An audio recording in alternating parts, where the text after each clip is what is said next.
Hi everyone, thank you so much for joining us today. My name's Victoria, I'm part of Rethinking Economics, and we're really happy to be co-hosting this event with the Free Word.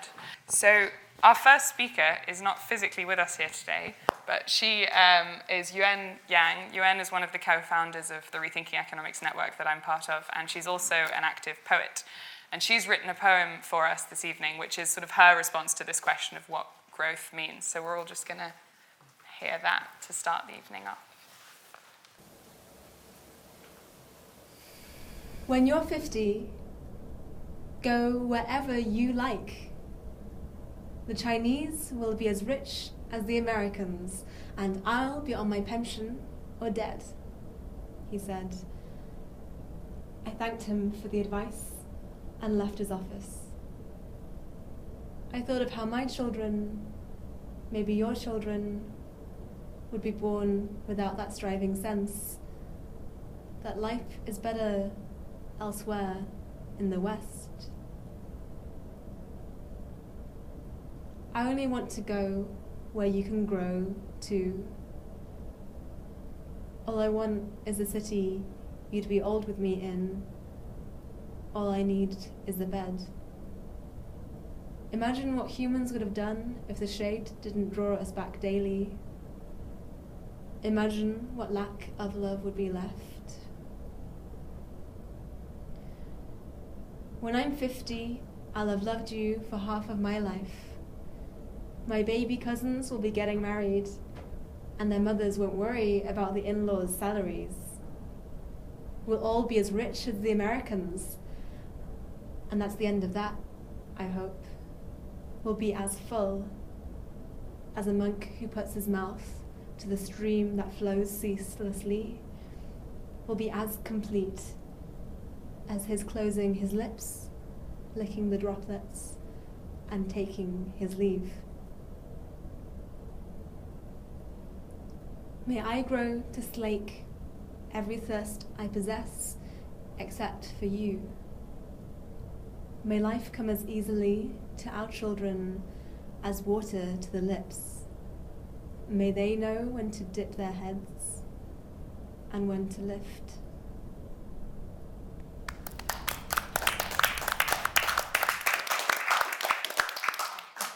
So, to the panel that is here with us today, we're really excited about just the range of speakers that we have here. We're going to start with Kate Raworth, who is Senior Visiting Research Associate at Oxford University's Environmental Change Institute. Okay, so Victoria asked everybody, how do you think about growth? And I'm just going to jump in and talk about how economists think about growth typically. Well, you know how economists think about growth. They think about economic growth, GDP growth. Over time, it's grown exponentially. It's a very particular kind of growth. So over hundreds of years, at first you see almost nothing happening, and then suddenly it took off, particularly around 1950 on the global scale. In fact, an economy that's growing 3% a year would double in size every 23 years. That's just how exponentials work. Stewart has agreed not only to lend me a hand, he's going to lend me his arm for the evening. So could you just give me an exponential growth curve? No, that way. There we are. Right. That is beautiful sample of exponential growth, right? It just goes up and up and up and up. That shape actually is deeply comforting to us because the shape of growth lies in our language. It's in our metaphors. Anyone who's raised a child knows that the most exciting thing that happens is they start to crawl and then they pull themselves up. So this sense of forward and up is deeply rooted in our sense of progress as humanity. So no wonder this picture of growth looks so natural to us. So let's have that lovely exponential curve again. There we are. And with a small flip of the arm, this is what's called logistic growth. It grows, and it goes through this big growth phase, but then it plateaus. It levels off. So to me, a really interesting question that economists are far too scared to ask. Where are we on this curve? What happens if we're actually here? What happens if actually we're at the point where things are getting ready to plateau? If we're an economy that might come to stop growing, and yet it's geared to expect, demand, and depend upon unending growth, then you've really got a problem. That's when you have governments that say we have to have trade liberalizations and cut back some of this so-called red tape. Actually, that red tape that opens up trade and increases exports and promotes growth. In other words, that red tape was once called workers' rights or environmental protection or health and safety standards. So for me, a fundamental question or fundamental challenge is this. We have an economy now that needs to grow, whether or not that makes us thrive because of the way it's structured. But what we need is an economy that makes us thrive, whether or not it's growing. And I'm so excited to be here tonight, but also in the future opportunities of working with verbal artists and visual artists. How can we draw and speak and poet and rhyme this new vision of a paradigm that we need to create?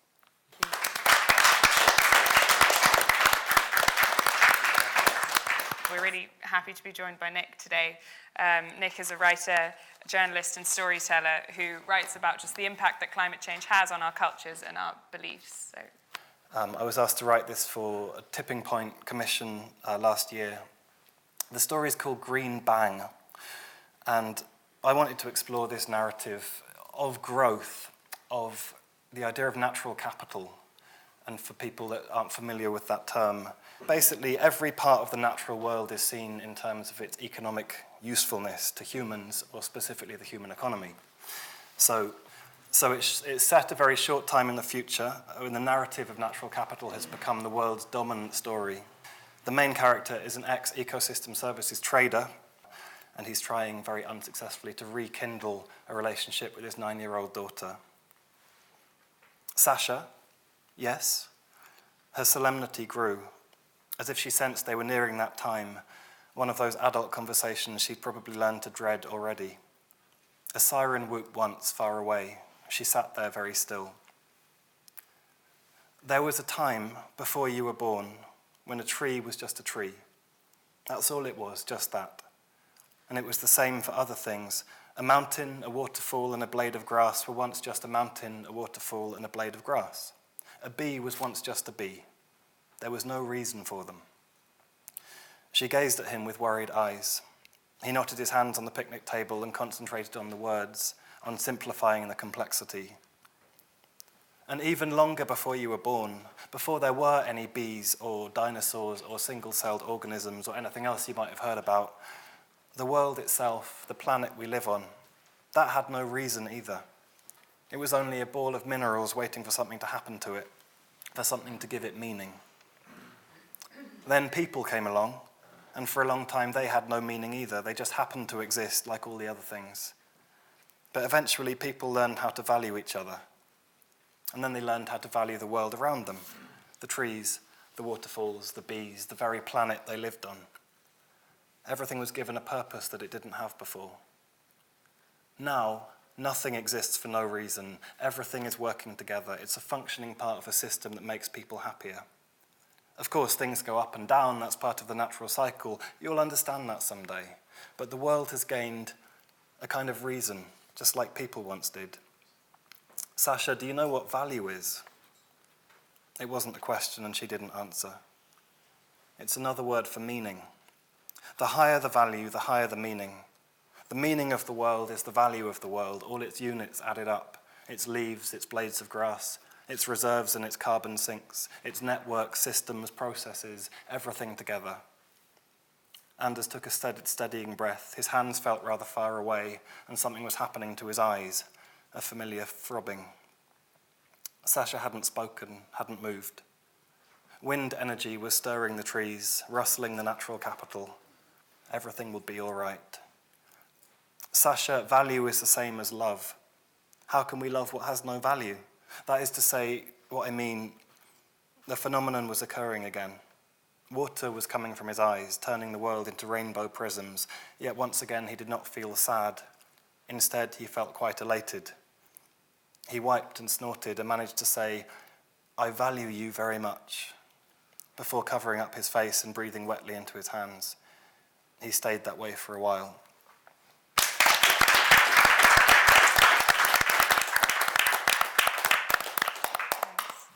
So now we turn to Stewart, another speaker we're really excited to have here tonight. Stewart has been with the New Economics Foundation for a very long time and has worked in the World Bank and Rio Tinto and has just a wealth of experience. We've got an economy, I think people have described it very well already, but I call it the 4 U's. It's fine, apart from it's unsustainable, it's unfair, it's unstable, and it's making far too many people unhappy. We need a major system shift. But the big burning question is, how do these shifts happen? First, a compelling news story. It has to be a positive story, not just what's wrong with the old story. Secondly, that there's a vanguard or a movement of people across all sorts of different sectors who know things are wrong and prepared to work together. And thirdly, a values shift. There are very clearly some common values that we need to be striving for again. And they're very simply human dignity, and that's both rights and responsibilities. The idea that all our institutions should be working for the common good, and stewardship. Now, those sound all very fluffy and simple and obvious. But if you just designed an economic system around those, you would have to do something very different. You'd have to meet the basic needs, and those aren't just economic, they're psychological, security-wise, of every single human being on the planet. That human dignity demands that. Now, those values are very simple to say, but they require a major system shift in every way. A lot of people actually, even people you think who are very powerful, actually feel trapped by the system they're in. And that's why we need the type of people you got here. We need people across all sorts of walks of life helping imagine a new story.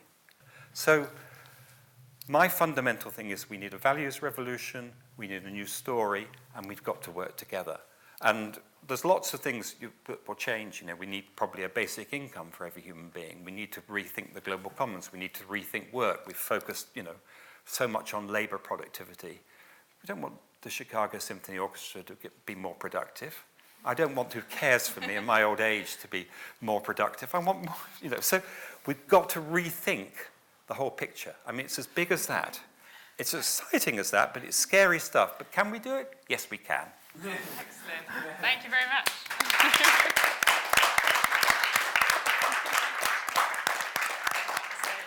So our last but not least, we're going to hear from Johanna Nyman. We're really glad to have Johanna here as a really amazing young voice, and that she's the president of the European Youth Forum and currently works at the Environmental Justice Foundation here in London. So I'm going to take over on the challenge. Where you left it. We need to rethink this whole system, and we have to look ourselves in the mirror. And what we see right now in Europe, but also across the Atlantic, it's fear. And I think this fear, it comes from the unsustainable development that our societies have been going through. It gives the space to fear, and who follows in the steps of fear, I think we have seen them in a lot of countries across Europe, but also in the US at this moment. And it's not the future I want to see. And I think many of you agree with me on that. I think the first step, what we have to do in order to combat fear, is come up with this narrative, this positive story of saying, where do we want to go? And when it comes to young people and our possibilities, you already mentioned it. You saw probably in The Guardian, Generation Y and our prospects. In Europe right now, we had 23% of young people being unemployed with no prospects, no future. So this is the reality, and then we have to ask ourselves, how does this relate to growth? Well, many times when we talk about youth unemployment, for example, the promises we get is growth, and this will create jobs. And this is the way also our generation will be a part of the well-being we have had in Europe this far. For young people, we also have at the moment a lot of migrants coming to Europe, refugees knocking on the door to Europe, and they are not let in because there is a fear that we have too little to share, which is not the reality. We have a lot to share, but there needs to be a genuine will to redistribute between generations and between groups in society. And this will is lacking at the moment, and I think a narrative should be built also around this, about the values of sharing and caring about each other. So the question is, how can our generation get access to the welfare without growth? The question is also about Europe, because here right now it's a very heated debate. It's interesting to follow it also as a European. I cannot vote in the upcoming referendum, but of course eagerly following the discussion. And I think Europe is very important, not because of the pensions or because of the visas or because of the economic growth, but Europe is important because we share values. And Europe is a way of cooperating across borders, because I don't think we solve the question of economic growth or sustainability by sitting in a village somewhere and making a collective decision. We have to reach out and we have to make a decision amongst as many people as possible, because that is how we can truly change the reality we live in. So it's identifying our values and making sure that as many people as possible share those and work for those collectively. Thank you. Thank you.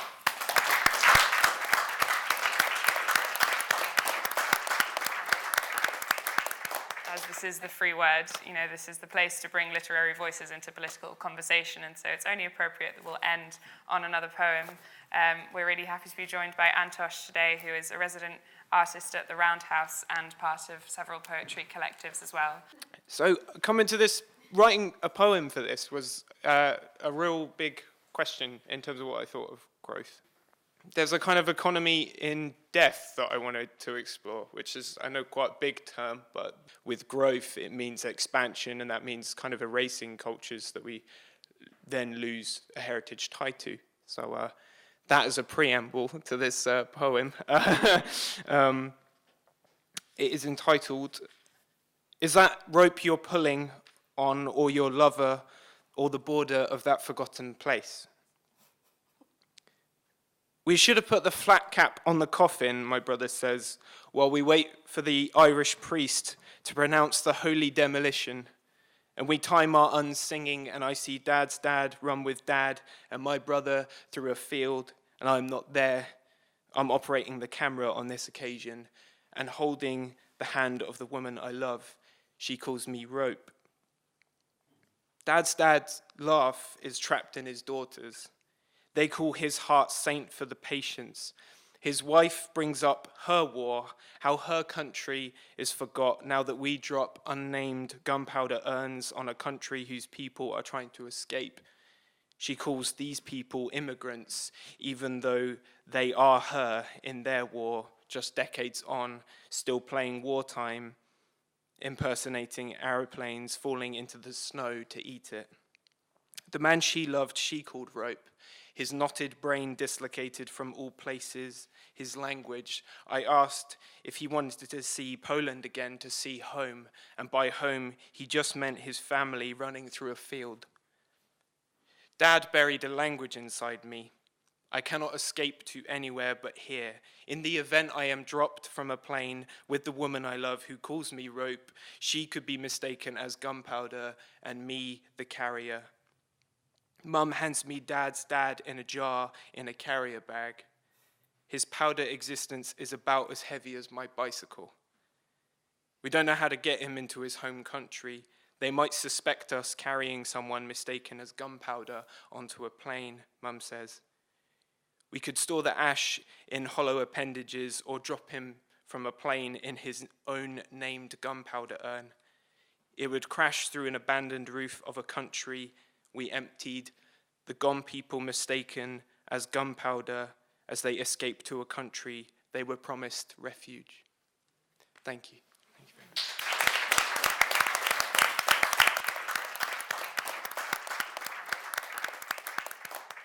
Thank you so much. Just another round of applause for all of our speakers.